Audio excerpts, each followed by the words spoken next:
Welcome to Dice and Quills, where the art of storytelling meets the roll of the dice. I am Darren Ruckle, professional game master and TTRPG writer, here to share the craft behind world building, adventure design, and running unforgettable games. Whether you're a fellow creator, an aspiring pro, or a lifelong player, you're in the right place. So sharpen your quills, ready your dice, and let's dive into the worlds we imagine. Today we're sitting in the space that no one talks about enough, the in-between. The campaign is over. The final session is done. The dice have been packed away. The world you built has gone quiet, and your players are logging off or walking out the door. The arc that defined your last 6 months, or your last 3 years, is complete. Now what? This is the moment I call liminal space. It's not prep. It's not play. It's something stranger. Something more emotional. Because endings, even good ones, leave a gap. They leave silence. They leave questions. And if you don't handle that moment with care, the players may leave with unfinished feelings, with confusion, or even with disconnection. And you? You're left with a story that's no longer yours to shape, and nothing yet waiting to take its place. Some endings feel clean. The arc's closed. The climax hit. The group stands and applauds. You feel light, proud, fulfilled. Other endings feel abrupt. A fizzled plotline, a scheduling conflict, a campaign that just stops. And some endings don't feel like endings at all. Just another session that turns out to be the last. Whatever shape your ending took, there's a moment, a beat, where the story stops, and the silence after it begins. And that silence matters. Because this is where a lot of game masters make a critical mistake. They fill it too fast. They announce the next campaign before the table has even exhaled. They start character creation the same night they wrap the last arc. They rush to keep the energy high, to avoid the awkward stillness, without realizing that stillness is where the meaning sets in. This episode is about staying in that space long enough to learn from it. It's about closing a campaign with intention instead of rushing to open the next one. It's about tending to the emotional residue your game leaves behind. Because it always leaves something behind. Sometimes it's pride, sometimes grief, sometimes disappointment, sometimes exhaustion. But whatever's there, you owe it your attention. So let's start there. Not with the next world, not with the next set of characters, but with what happens in the final 5 minutes after the last roll is made. Because how you treat that moment shapes everything that comes after. So let's sit in that final moment. The one after the last roll, after the last line of dialogue, after the final scene fades to black. Because how you handle that moment tells your players what kind of storyteller you are. Some game masters feel pressure to wrap it up clean, tie a bow around it, deliver the final monologue, and then shut the laptop like a stage curtain. Others try to deflect. They downplay the moment. Well, that's it, I guess.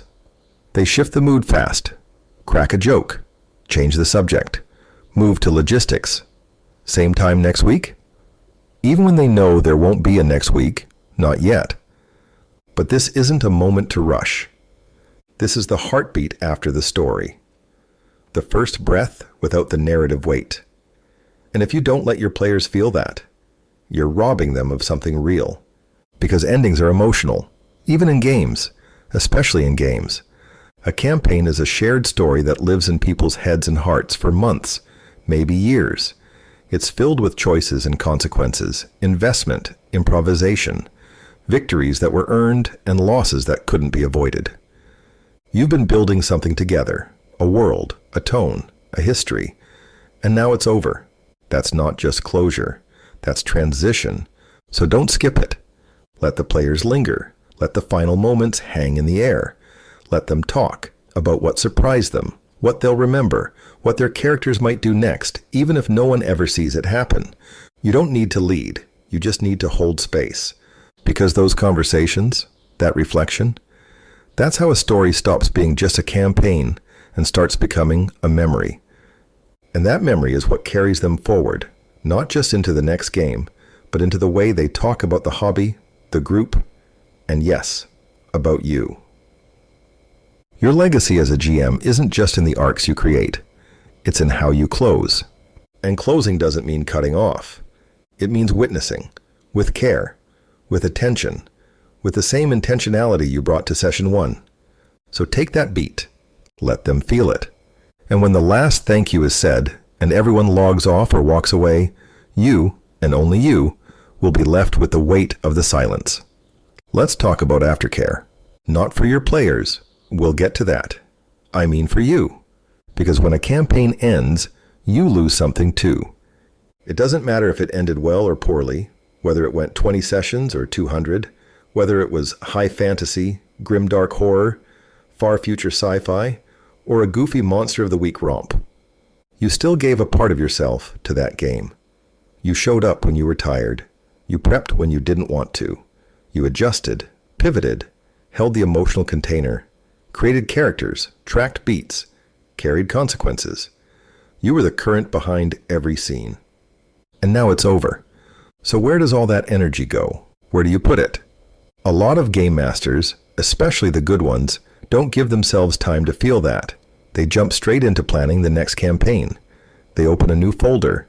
They start asking players for character concepts. They don't rest. They redirect. Because stopping feels dangerous. Like if they don't keep going, the group might drift. The players might lose interest. The magic might fade. And worse, they might have to sit with what they're feeling. And nobody teaches game masters how to do that. But here's the truth. If you want your next game to be good, and more than that, sustainable, then you have to process the last one first. You have to let yourself miss it, even if it wasn't perfect, even if it ended on a low note, even if you're secretly relieved it's over, because that's all part of aftercare. It means sitting down, maybe alone, maybe with a trusted friend, and reflecting not just on what happened in the story, but what happened to you. What did you learn? What surprised you? What did you carry too long? Where did you give too much? Where did you hold back? This isn't homework. It's decompression. It's how you put the weight down before you pick up something new. Because if you don't, you will carry that unresolved emotional momentum straight into your next campaign. And it will shape it, whether you want it to or not. You'll overcompensate, or avoid things, or replicate patterns that didn't serve you. But if you stop just for a beat and let yourself feel the end, then you can start again, clean. Let's turn now to your players, because just like you, they've gone through something, even if they don't say it out loud. And just like you, they might not know what to do with that weight. Maybe they're used to thinking of the game as just for fun. Maybe they see the story as entertainment, something they enjoyed but can now walk away from like a finished TV show. But it's never just that. Because role-playing is personal, deeply, sometimes unexpectedly. And long campaigns become emotional terrain. They hold real things in fictional form: loss, triumph, trust, identity.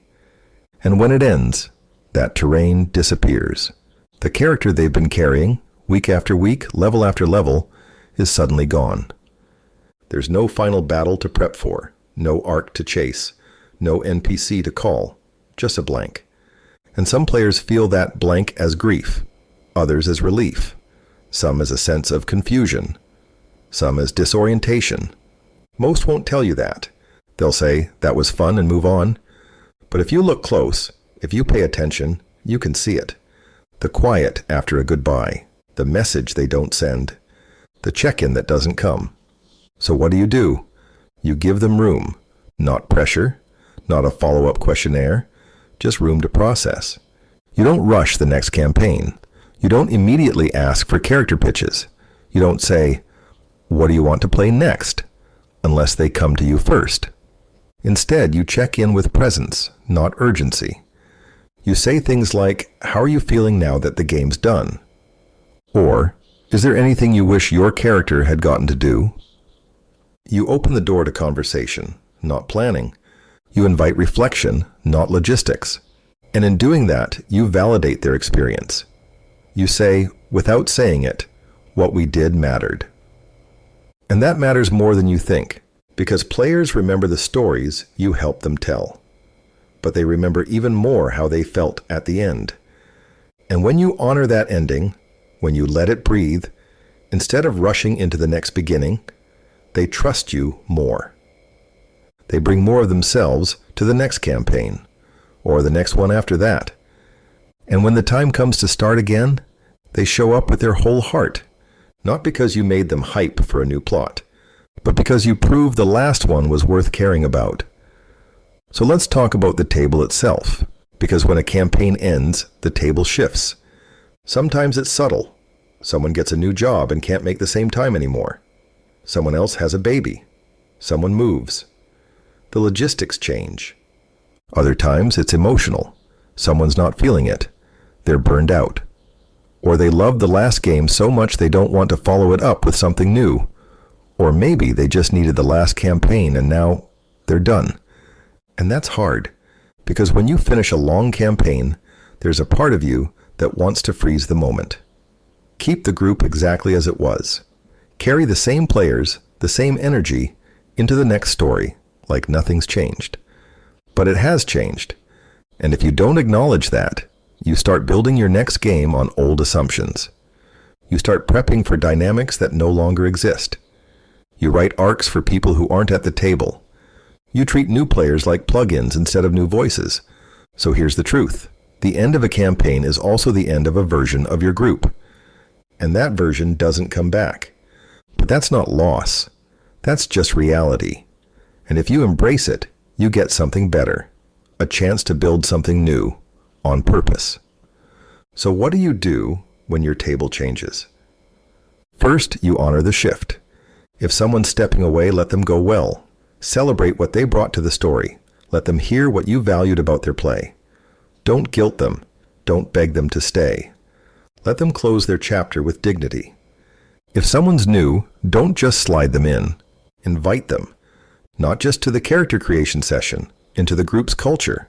Let them know what your playstyle is, how you do spotlight, what kind of humor is welcome, what kind of boundaries you've already built together.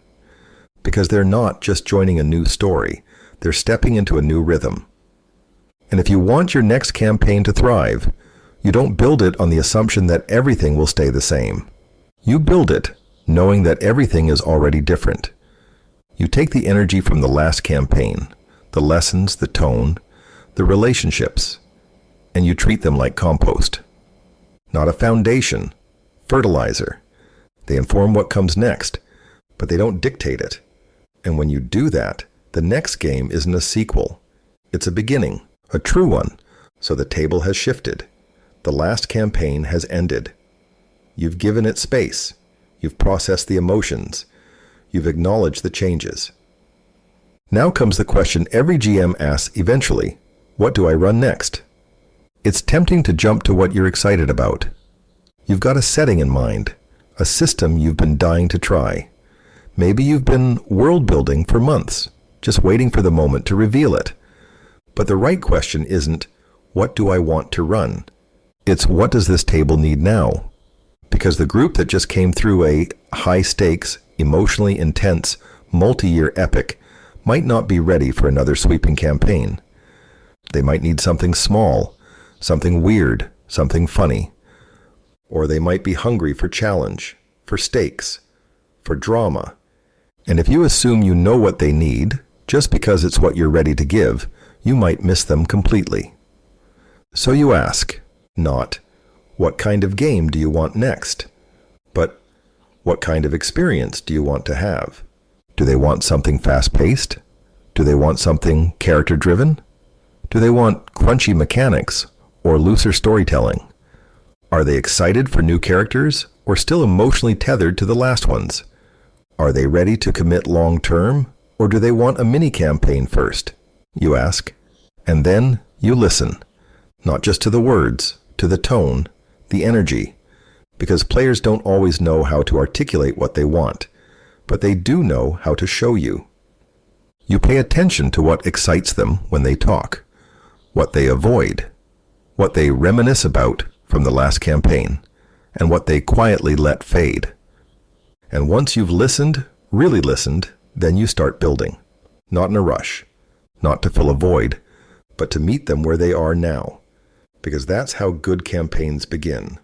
Not with inspiration, with alignment. And if you skip that part, if you assume or push too soon, or try to recreate something you've already done, you don't get alignment. You get resistance. Maybe quiet, maybe polite. But it's there. And then the new campaign has to work harder than it should. Not because it's bad, but because it's misaligned. But if you build from where the table is actually at, the first session won't feel like a pilot. It'll feel like a homecoming. Let's talk about what you bring with you. Because when a campaign ends, you're not the same GM who started it. You've changed, whether you realize it or not. You've learned what works for your group, what excites them, what drags, what breaks under pressure. You've seen how you handle surprises, conflict, improvisation, burnout. And now, before the next campaign starts, you get to ask the one question that separates good game masters from great ones. What am I taking with me? And what am I leaving behind? That's not a question about plot. It's about you. Maybe you realized you overprep, that you spent hours crafting story beats that never landed because your players were always pulling in new directions. Maybe you realized you were improvising too much, that the lack of structure left players feeling unmoored. Maybe you discovered that you carry the emotional tone of the table more than you should, that when they're off, you feel responsible. Maybe you found your pacing rhythm, or your narrative voice, or a safety tool that finally clicked. Whatever you learned, name it. Write it down. Not in a journal, not in a thread. Just somewhere you'll see it when you're tempted to slip back into old habits. Because the worst thing you can do between campaigns is forget who you just became. That last game, it shaped you. And if you ignore what it taught you, you'll spend the next campaign repeating mistakes instead of evolving.